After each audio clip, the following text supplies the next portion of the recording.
It's so wonderful to see a child be able to produce their target sound for the first time. For example, if we're working on, the R sound as part of their articulation therapy, just seeing their sense of accomplishment when they hear themselves say it correctly for the first time, it's incredible. Learning vocabulary is really fun because words are power. They allow kids to do better in school and to express themselves more specifically. And so that's one of the things we do in middle school is talk about what is a word that is more specific to this situation. I was initially drawn to the field of speech-language pathology because I loved how there are so many different settings you can work in and so many different age groups. And I knew I wanted to work with children in a more individual-based setting. So I love that I'm able to do that in a school, but have it be a little bit more individualized. So I evaluate and treat students of varying ages with expressive, receptive, and pragmatic language disorders, articulation or working on sound production, voice, and fluency, commonly known as stuttering. This morning we were doing the LIPS program, which is at Serene Hills and Lake Point Elementary School, and that's where students of preschool age, ages 3 through 5, have access to come for 2 hours, 4 days a week to work on their expressive language, so expanding their overall utterances, their receptive language or their comprehension, how they take in and interpret spoken language, or their pragmatic language, which is working on social skills. It's time to sit at table. Our first word is spade. Abraham, good job. Aiden's turn. Spade.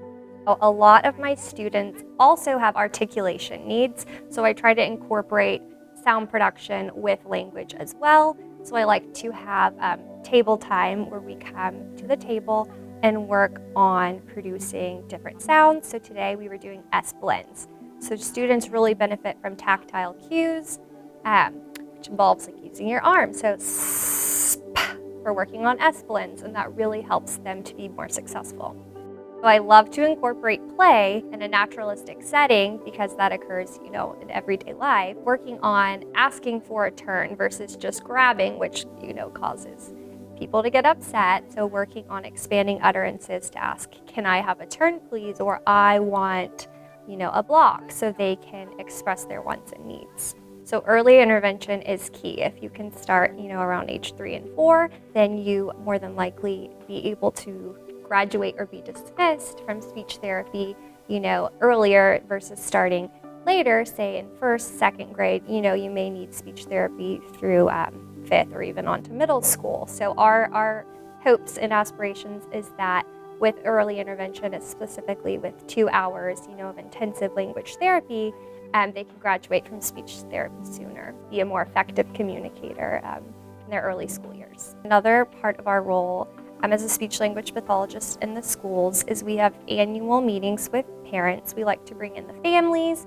so we can all kind of be on the same page, talk through goals, talk through progress, and we collaborate with their teachers as well, and we love kind of the team approach, and also with other service providers such as occupational therapists and physical therapists. I think a lot of people hear speech pathology and they think, oh, that's the person that teaches you how to make your sounds. And yes, we do that, but that is really a small portion of what we do. We work a lot on language, and there are so many parts to language. Word meanings, that's semantics. That is a big thing that we work on, vocabulary and supporting the learning of vocabulary. But then we also work on syntax, which is grammar. How do we arrange the words, verb tenses, negatives, future perfect tense, all of those things that are a little more difficult to learn. We also work on idioms and metaphors and similes, so all of these parts of language that are a little more complex and difficult to understand, we teach students how to understand those things. inferencing, trying to decide, okay, what do you think will happen next? So some of those skills that we see in ELA class, but maybe the student might need a little more help because they may have a language disorder where their language skills are not typical. So we help support that because that's part of communication and it's part of academic success. The other thing we work on quite a bit is pragmatic language, and that's social skills, because we are social people and we have to learn how to get along with others, and that's harder for some students than others.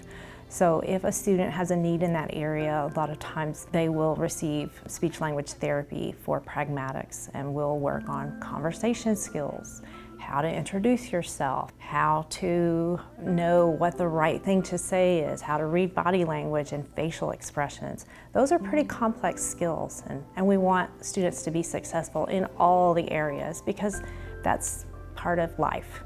We need to be able to communicate, and all people need to communicate. Another area we work on with students is alternative forms of communication. So communication boards or iPad apps where they will actually, if they're nonverbal, they can still communicate a message and say what they want, what they need, how they feel, or do their classwork. We have students that need devices in order to be successful in the classroom, and so we are here to help facilitate all of that communication so that every student can be successful in the classroom. Speech and language is our primary focus, but we also work on fluency, which people understand as stuttering, so we help people become more fluent speakers.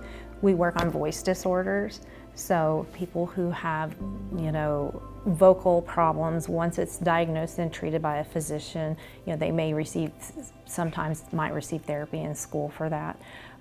But we are able to treat all of the areas, and then in the schools, we treat the areas that are related to school. So you might see speech-language pathologists. I've worked in a hospital, inpatient and outpatient. I've worked in private clinics. We work in nursing homes. We work in all sorts of different facilities in addition to education. I always liked school when I was growing up. I was good at school. Some people are school people and some people aren't. But what I've learned is that a lot of the people who are not school people maybe aren't school people because they were not as successful as they would have liked to have been.